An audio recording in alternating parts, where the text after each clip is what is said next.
Olá a todos, Thiago Soares aqui de novo, falando com vocês a respeito de temas legais no Reino Unido, mais especificamente ligados com imigração.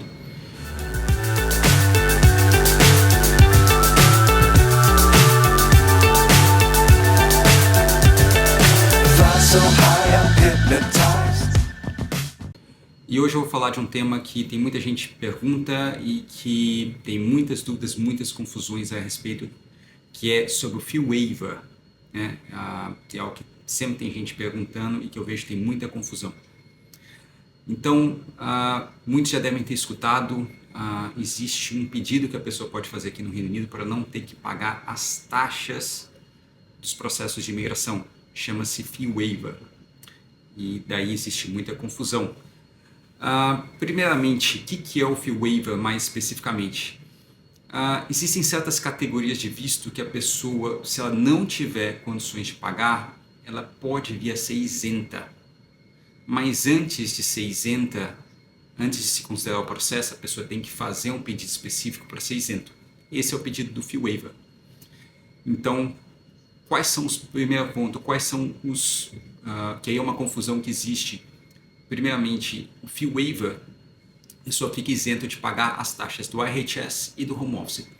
Para quais tipos de visto está permitido ter o fee waiver? Primeiro ponto.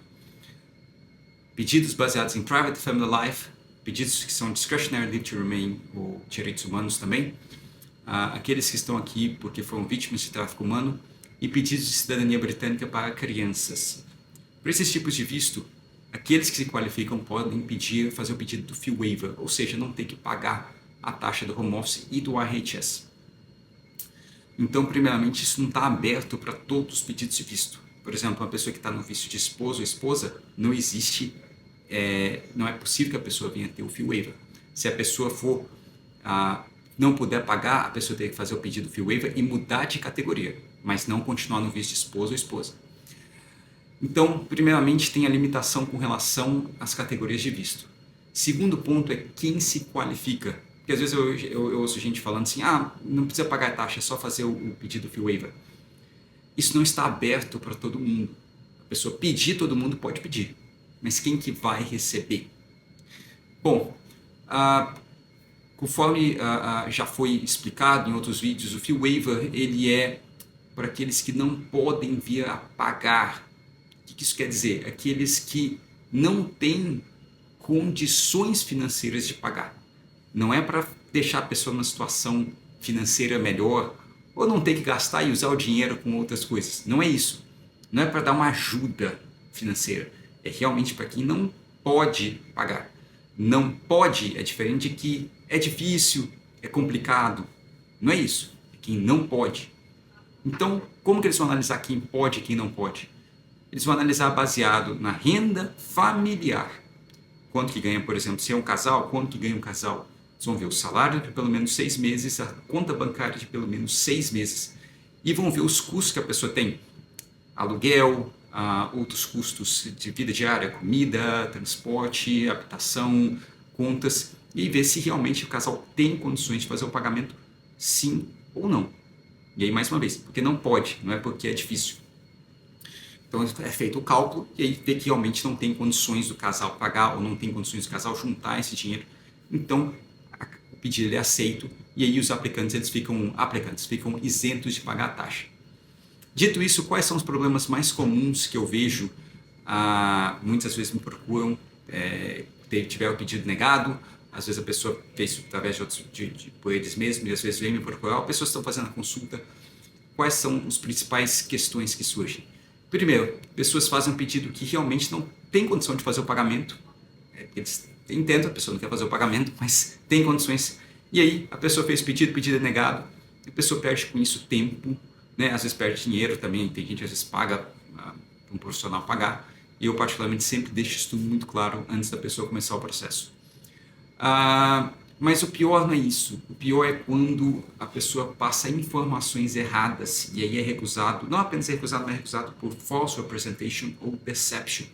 Eu já fiz um outro vídeo explicando sobre isso. Então é quando a pessoa tenta enganar o governo. Porque não é somente mesmo ser o processo ser recusado, mas pode ter pode ter um impacto nos pedidos futuros, tanto serem recusados no futuro por false representation, porque a pessoa mentiu, tentou enganar, tanto o pedido de visto quanto no futuro o pedido de cidadania. Então esse às vezes é o maior prejuízo que a pessoa acaba tendo. Então, o que geralmente às vezes acontece? Tem gente que tenta se passar de esperto e não passar a informação correta ou passar a informação total. Tem gente que pensa, se eu não passar, como é que o governo vai saber que eu tenho essa conta? Bom, quando a pessoa faz o pedido, no final ela confirma, ela dá poderes do governo, ele investigar. E aí o governo pode chegar às outras contas, fazer consulta com bancos e ver que a pessoa tinha uma conta e a pessoa não declarou. Vou citar alguns exemplos aqui. Eu tive um cliente que teve até sorte, porque a pessoa disse que havia passado todas as contas, o home office me escreveu e falou, por favor, passa o bank statements dessas contas, e passou os números. E a pessoa falou, realmente tinha essa conta e tal, eu achei que não tinha problema não passar. Mas tem, claro que tem. A pessoa até deu sorte, porque o home office podia, o caseworker do caso podia ter simplesmente recusado o pedido por false representation. Foi até legal, decidiu pedir as cópias, os statements, mas podia ter recusado de imediato por false representation. Quando a pessoa faz o pedido, ele confirma que está declarando e passando todos os statements que a pessoa tem. A pessoa não está escondendo nada.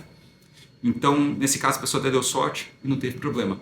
E mais uma vez, eu já tratei disso, existe uma diferença de false representation e genuine mistake. Genuine mistake às vezes é um erro pequeno. A pessoa às vezes confundiu uma data, foi dia 10, foi dia 11, isso é genuine mistake.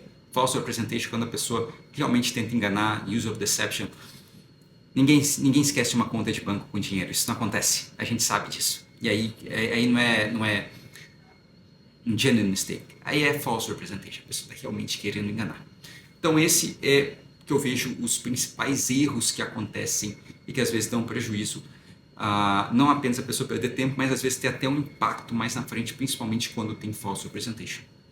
Então, quando é genuíno, a pessoa realmente não tem condições, ela ganha um fee waiver, a pessoa está isenta de pagar. Algumas vezes dão um fee waiver parcial, a pessoa não pagar uma parte, mas na grande maioria das vezes eles dão um fee waiver total, a pessoa não tem que pagar absolutamente nada da taxa do home office e do IHS.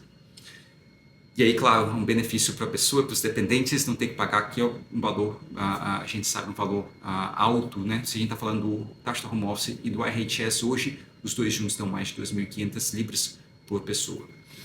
Enfim, essa é uma visão geral do fee waiver. Como sempre, eu recomendo as pessoas usarem um profissional qualificado para poder fazer o pedido e assim ter o pedido dele bem sucedido, não ter nenhuma surpresas lá na frente, tanto no fee waiver quanto no pedido visto. Tá bom? Enfim, esse é o recado desse vídeo para hoje, espero que tenham gostado e vejo vocês no próximo vídeo. Até logo!